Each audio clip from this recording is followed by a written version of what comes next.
Do you ever want to throw in random stuff when you're on the mic?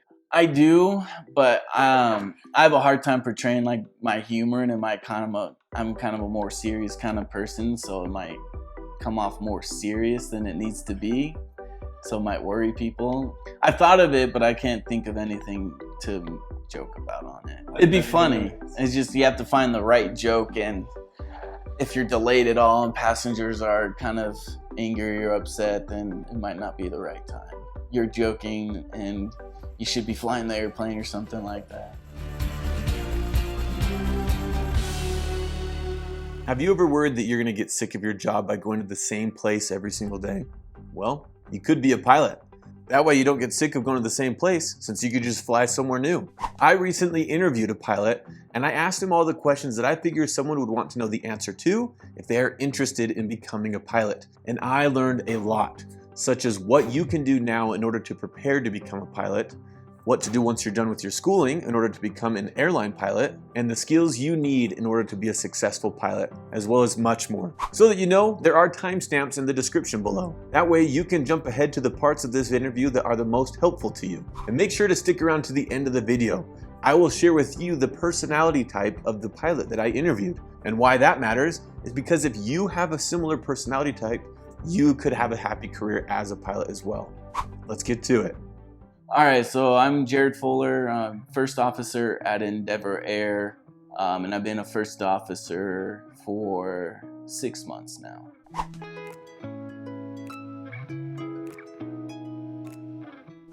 So I first found my joy for flying. I was a Boy Scout, about 11 years old.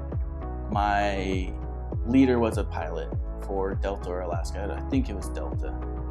And I found the aviation merit badge, and I was like leafing through the pamphlet, because they had the pamphlets you could look through, and I was like, this sounds really cool. And we kind of were going through some of the different requirements for the merit badge, and one was take an hour-long plane ride. So we were up in Washington. We flew from one airport to the other. It was probably about half hour or so, and we flew back. And I just loved it. He let me fly the plane a little bit and everything. And after that, I loved flying. I wanted to do it. Didn't really think much about it up until about high school. My senior year, they allow juniors and seniors to take this class. It's a private pilot ground school. Just like kind of the ground course you would do that I've done at Utah State or Utah Valley University.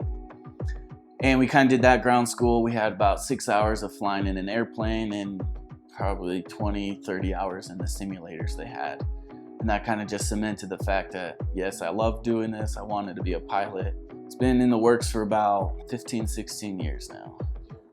I'm jealous. And I've been flying for 10 of those.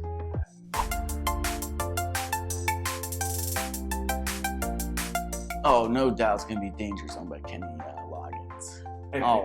Always. If you're a pilot and you don't say that, then you're not a true pilot. You have your captain and first officer, so we're the ones flying the airplane, safely managing the situation to get passengers from where they are to where they want to be. Me specifically as a first officer, I don't have as much authority as the captain does, unless the captain in flight is incapacitated for whatever reason, then authority comes to me. But I'm there basically to assist the captain in everything that we do, whether it's following procedures, doing an approach, doing departures, things like that. I'll do the walk around the aircraft before each flight, make sure everything's looking good, and let the captain know if I see anything.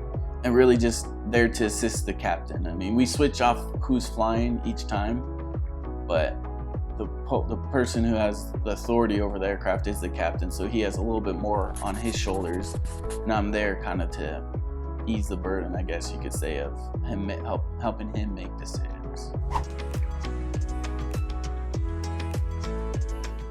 So weekends and holidays, usually the more junior guys, the newer guys are going to be working those, because the senior guys are going to be have the seniority, say, okay, I want these days off, or they have vacation time or whatever. And they're going to say, okay, I get those days off, and they basically get to pick and choose their schedule. Now the junior guys are going to be the ones that are most often working the holidays and weekends and just days that people don't want to work. And that's kind of where it gets tricky. I'll break it up into two parts because you kind of have two different airline pilots. So you have reserves and line holders. So first I'll do reserves. So reserves are the ones that are just standing by waiting to get called to go in if they need somebody to fly. For us at our company, we have 2 reserve periods, one in the morning, kind of one late at night. And usually you'll go about 5 to 6 days on reserve before you get a break. And you're only on call during the hours. Usually it's a 14-hour period for us that they're able to call you.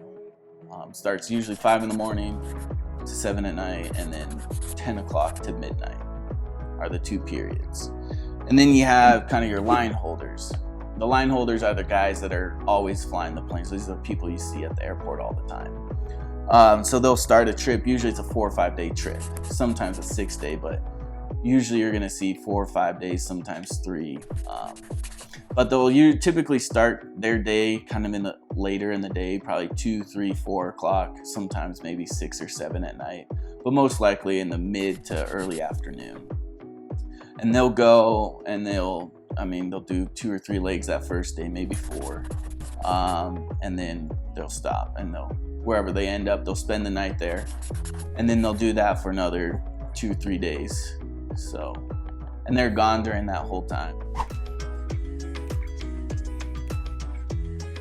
Well, so define your term of work hours, because I would say you're working kind of that first day you leave until when you get back to the airport on the last day.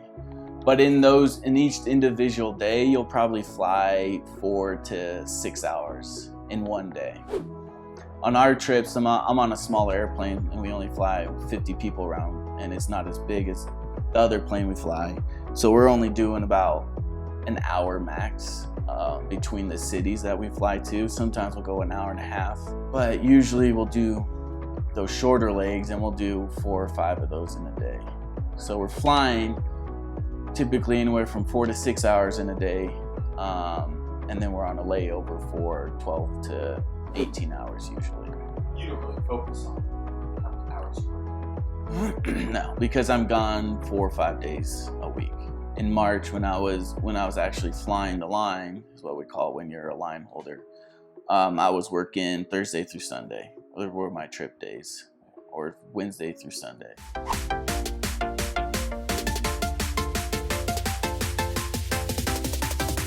I don't even know, because they couldn't even think of me being arrested for anything, because I'm a rule follower, I would say. So I don't even know what I would be arrested for. Maybe beat someone up?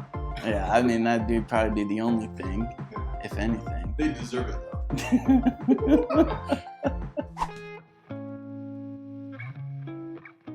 though. It depends. I mean, sometimes I've been in the city where I get there 3 or 4 o'clock, so you still have time. You can go work out, you can go to a movie. Before this pandemic happened, you could do that.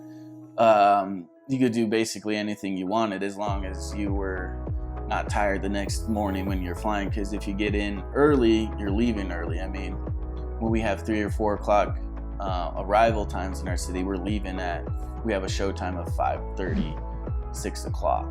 And you can really do anything you want as long as you're back and ready to fly the next time you're supposed to show up. So we're only getting paid, so our hourly rate, we're getting paid only when we're flying. So from door close, brake release, to landing, door open, brakes on, we're getting paid our hourly rate. And then we get a per diem, which starts the moment you start your trip until you end your trip. And it's $1 something an hour that you're getting. And it's kind of to offset food costs. You make quite a bit of money with that per diem if you're not just going out and spending it. You get paid more when you go international too? It's the same. I think at major airlines they have an international per diem, but that's because they're generally there longer than we are. We're limited to 1,000 hours by the FAA to fly each year. So you kind of just multiply it by 1,000. So you kind of have 2 different pay ranges, right? You have your regionals and you have your majors. For me at the regionals, I started at $50 an hour.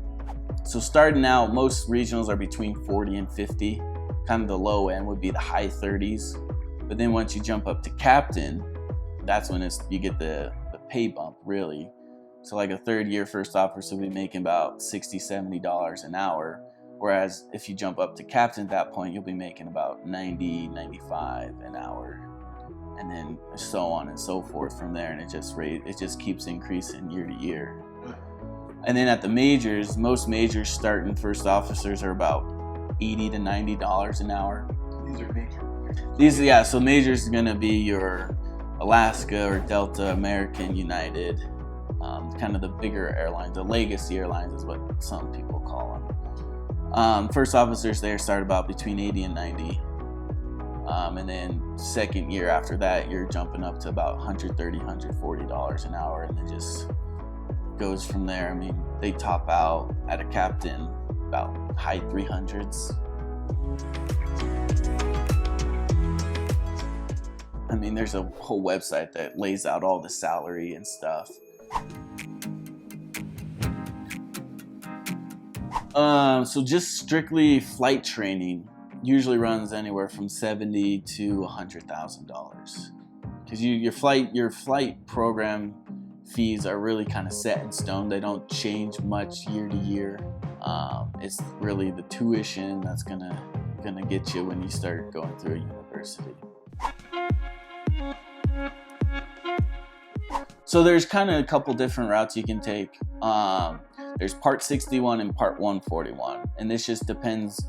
Each one is just kind of where you're doing your training and how much time and you need to get to the airline. So I'll start with Part 61. It's kind of just your general flight training program. So you go to an airport, you find a school there, they're most likely Part 61. You can do all your training there. You need more hours to get all your time and stuff like that. Part 61 you can do anywhere from 8 to 12 months to 2, 3, 4 years. So Part 61 can be a little bit quicker, just because if you have the money and you're able to just fly through it, then you can do it that way.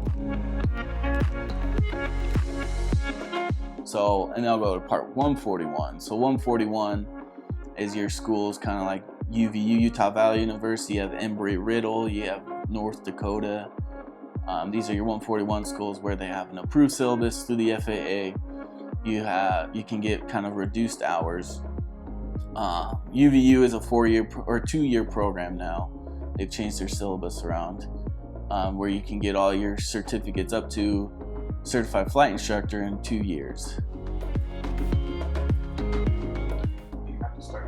You don't have to teach. That's just the most popular way that people do it. Once you get your commercial certificate, you can look for low-time hour companies out there that are hiring.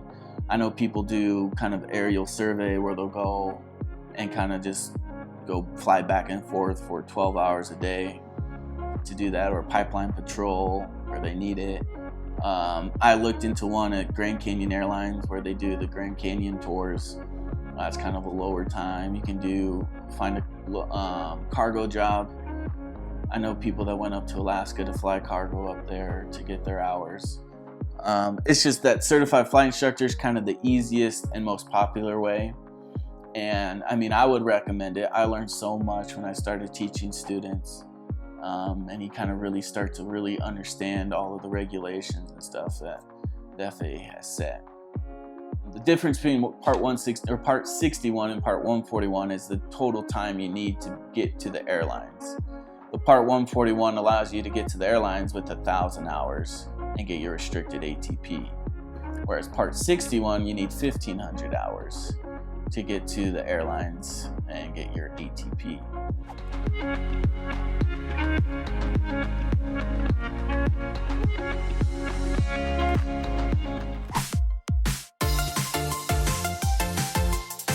There's just so many good combos out there. It's hard to pick the best one.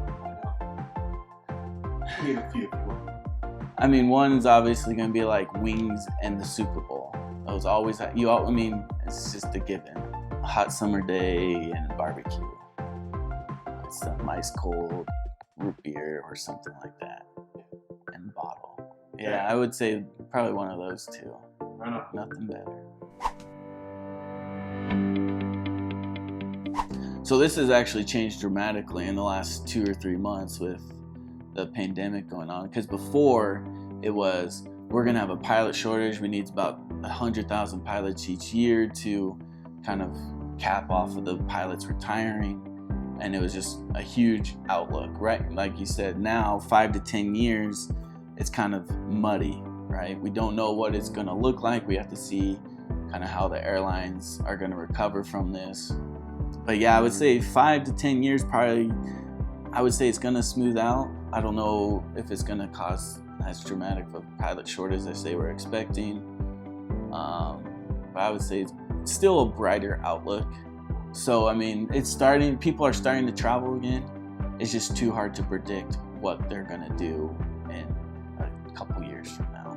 I would say it kind of goes along with the economy. If the economy's good, people are traveling, right? They have extra money, they can splurge, go on another trip. But like what we saw here, when the economy kind of goes down, airline travel, just travel in general goes down.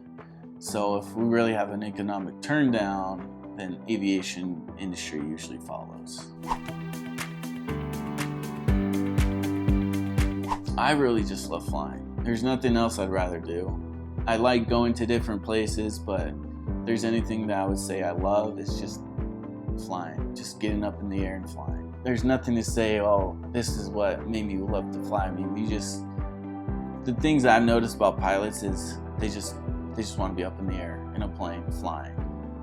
So, I mean, it's hard to really explain on that. Difficult, I would say, is kind of your training, because for me at least, I've never flown jets before, and you had to learn a bunch of systems in kind of a short amount of time. Difficult would be kind of being away from your home all the time as well, I would say, just because you're gone 4 or 5 days at a time. I would just say just being able to fly, really. I mean, I just want to fly, getting people to where they want to go, maybe resolving an issue that happens. When I was instructing, it was really seeing the students succeed and all that, and then finally seeing something click inside their mind that they really understand something you're teaching them. A lot of fulfillment was instructing. I don't know if I get as much fulfillment in flying other than knowing I get to get a paycheck, right, and get people to and from their destination. But I still love my job. That's the thing, is because I just love flying. But I mean, there's just the added thing of getting people to and from places. I would say situational awareness kind of is the big one. So if you can't see things around you, you're gonna have a hard time flying. And kind of, especially when I was down teaching and going to school at Utah Valley, there'd be a ton of planes in the air. If you can't kind of just picture where they're at, it'll make it hard for you, because you're just gonna be getting nervous a lot with a lot of people around you, getting traffic calls. Being able to plan and foresee different things happening, and risk management, these are kind of things like whether it be weather, whether it be other people flying. I like the CFI route, the instructing route. I told myself going through training I was never going to instruct. I didn't want to instruct or anything like that, but I enjoyed instructing my time. I mean, it's hard hours. It took me about 1.5 years to get all my hours once I started instructing. It takes a while, but it's really helpful in your knowledge and stuff. This is a stupid question. How similar is it to driving a car? Oh, I mean, once you get doing it, you can just do it. I mean, when I was flying in March, I kind of got used to the whole flow of things and doing everything. So it gets pretty similar to driving a car. Just going on. A little bit, yeah.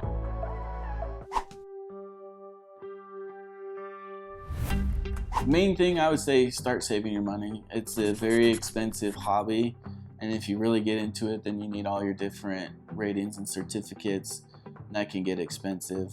Kind of kick yourself to get into gear, to study, to really get a good study habit going. And it can be tough if you're in school, working, and flying all at the same time. So the better you can get a good study habit going, you have money so you don't have to worry about finances, whether it be loans, whether it be working a summer, taking summer off to work or whatnot. Don't be afraid to ask questions, because nobody knows everything, and we even disagree on some things that we understand, and you can talk it out to get a better understanding. The more you can find out about the airlines before you get there to see if that's what you want to do it. The other one is, if you're interested really in flying, we call it a discovery flight or an intro flight. Go up at a local flight school, take a flight, see if that's what you really want to do. Because usually introductory flight's going to be about $100. So they'll take you up for about 45 minutes to an hour. When I did them, I would let the person who paid for it fly a little bit to see kind of just if they really like it, if they really enjoy it. I guess it's kind of a cheap job shadowing. If you really want to find out, go take an intro flight. Because if you don't like it, you're not going to like the rest of your training, because it's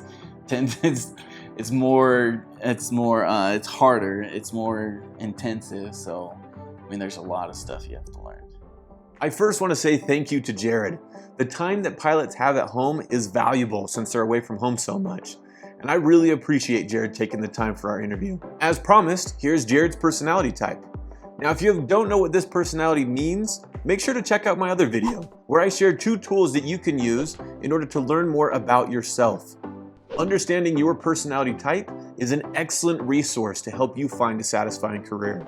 Now, my whole purpose in making these videos is I want to help people. I want to help people find a career that they enjoy. So if this video was helpful to you, let me know. Leave me a thumbs up if you liked the video, or leave me a comment below and let me know what you didn't like perhaps. Give me some constructive feedback, and consider subscribing. That way you can learn more about finding a satisfying career that you enjoy.